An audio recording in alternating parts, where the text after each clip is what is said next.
Hey people, hope you're doing well. I call this the 10th interval method, and you will find out why. So let's go.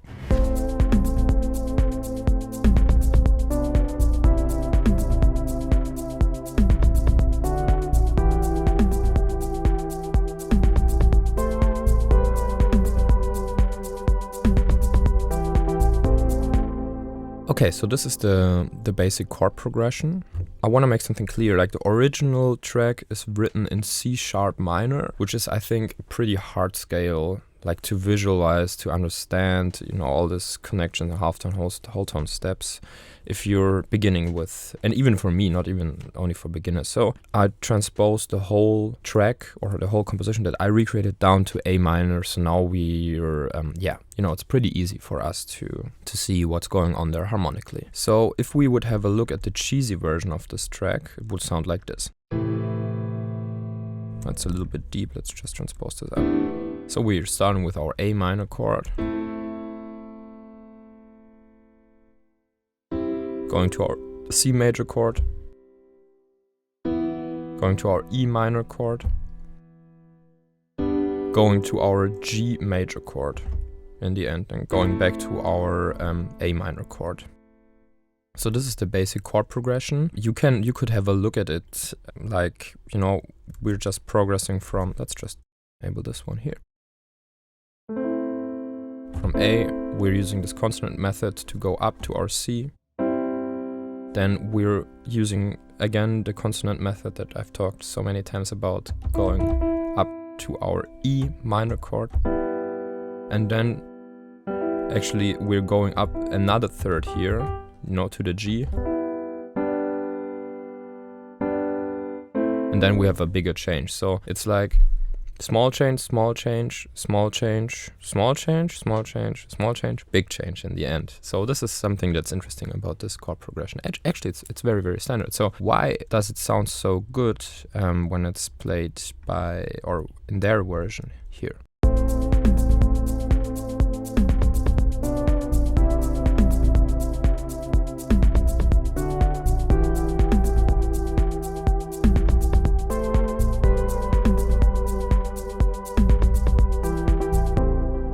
And this is, I think, one of the best examples for the like uncheesiness, like how you can uncheese your chord progression, because the chord progression itself, it's not that crazy, as I said.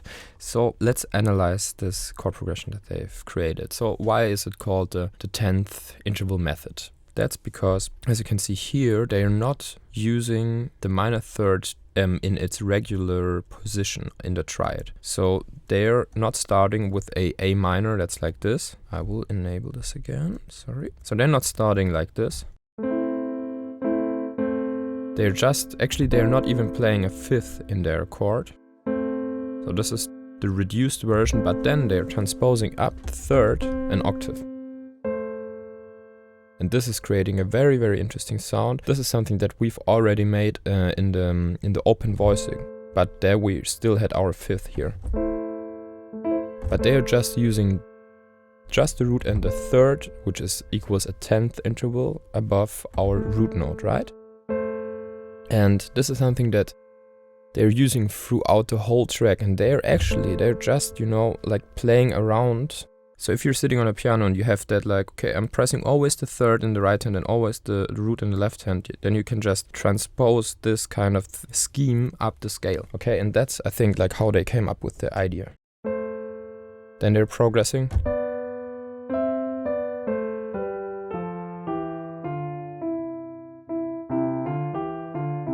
Sounds very, very beautiful. And this is something, for example, Billie Eilish uses a lot in her compositions as well to accompany her voice. It's just a third an octave higher.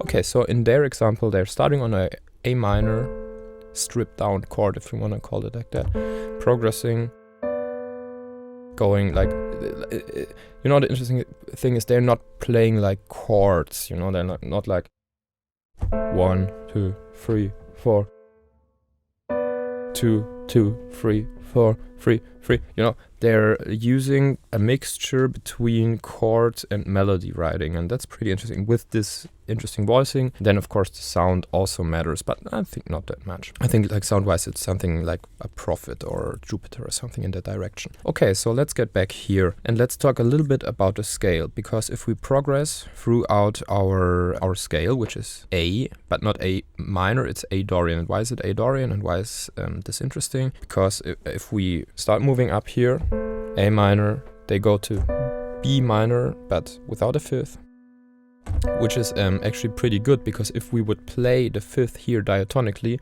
there is no fifth inside, you know, the perfect fifth, it's not inside our A minor scale. It's this note, it's the F sharp. So that's actually pretty cool, because, you know, like theoretically, you would have to play the fifth like the diminished fifth of the B minor chord here, which would sound something like this. So this is also why this voicing is pretty cool, because you can actually use the B minor chord here. Okay, so A minor, B minor, C major, but also not, you know, with the fifth it's very classical too. So there's church. So C major, and then it's getting interesting because now they're not using the D minor, but they're using, at this time, they're using the D major chord here. And that makes the whole progression, or like the tonality at this point, it makes it Dorian. I mean, we can argue about if it's all the time in Dorian or just at that point, but this is from the Dorian minor scale. So, and then they're landing on the E, which is interesting because, you know, this leading tone here, half step, works pretty well there. Okay, so now we are in E minor, and now they're jumping a little bit. They're going up to the A minor, and then resolving kind of back into the G major here.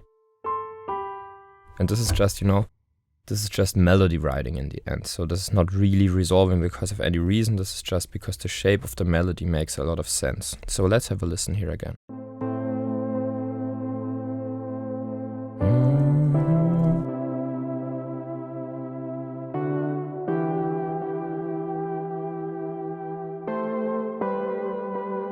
And then they're playing this little filler note here. So you could even, like, you know, take a look at those notes here and here and here and there as passing chords somehow. You know, they're just stable. That diatonic passing chord to the next one. Passing chord, stable. Passing chord, stable. Higher passing chord, stable. 2 passing chords. Dun, dun, dun. And it's like dun dun. I think that's cool because it's just a little bit different from the other passing chord rhythms, which are just like one note value, and this is just reinforcing the one a little bit better there. Okay, another thing that we have to talk about is the bass note, or another interesting thing is that the bass, which is here, if you have a look at this, it's just always the A. It's not changing with the chords.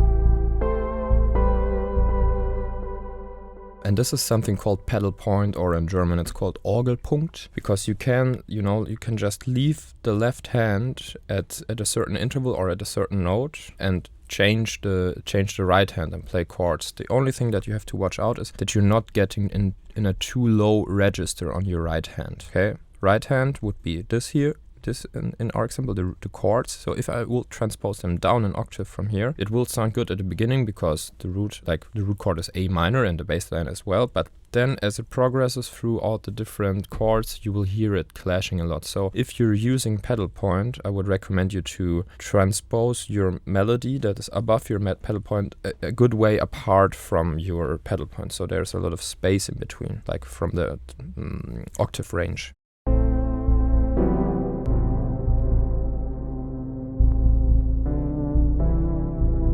Here it sounds not good.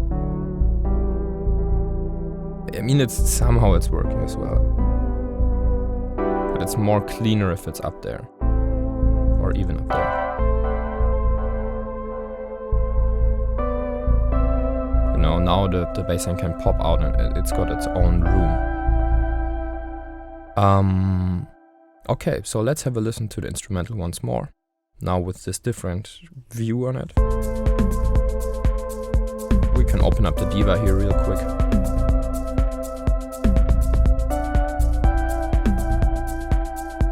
Nothing too special here. 3 oscillators and 2 oscillators enabled, 1 higher, 1 lower. Not really any envelope on the cutoff. You know, always the bass line staying down there. And this pedal point, this is something that's getting used a lot in like, so if you have melodic like more classy melodic house where everything is changing all the time, this will be a little bit more cheesy. Because, you know, if you're going with every chord, it is just something that is cheesy, you know. And this is because, like, you can get a little bit more serious coolness in your tracks if you're staying at the pedal point with your bass note. So this will push your whole composition more into the direction of melodic techno. And this is something you can be aware of. Those are all ingredients that you can use to push your production in a certain direction. It's all cliches that we're working with here, right? Okay, cool. So if you would like to go into like practical sessions here, let's just leave the bass on and enable the chords here. I would just recommend you to put your little heads on the put your hands on the piano and just jam around with this voicings a little bit. Okay, so let's play. So I'm just putting my hands in this shape here. So we're starting on our A, right?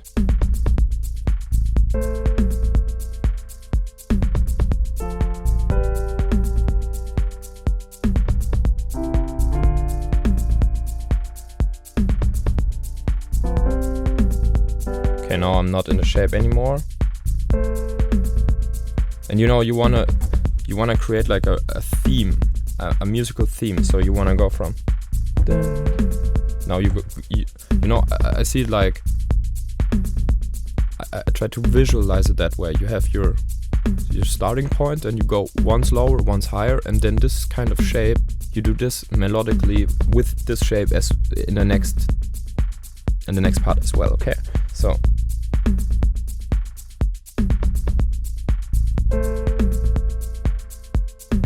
low, high, low, high, low, high. So you have this voicing which stays the same, and you're just transposing it in the same shape all over the place, you know. And you can really think of shapes. Okay, now we will do something that is just climbing up a pyramid somehow. Okay.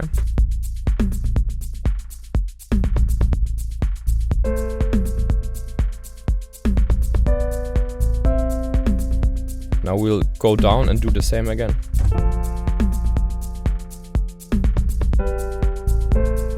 You know, now you have kind of a theme.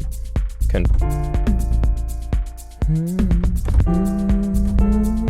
we can even use that Dorian here within the D.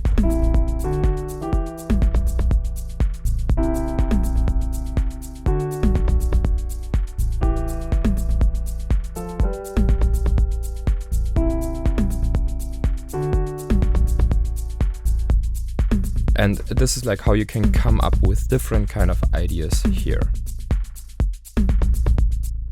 Alright, so let's conclude this real fast. You have your pedal point going on. You take your normal chord, get rid of the fifth, transpose the third up an octave, and then you have your shape, and then you put your hands on your keyboard, or you just go into like your piano roll, and you can just also copy that shape over and over again, and you can your notes are getting displayed here, so this is easy going.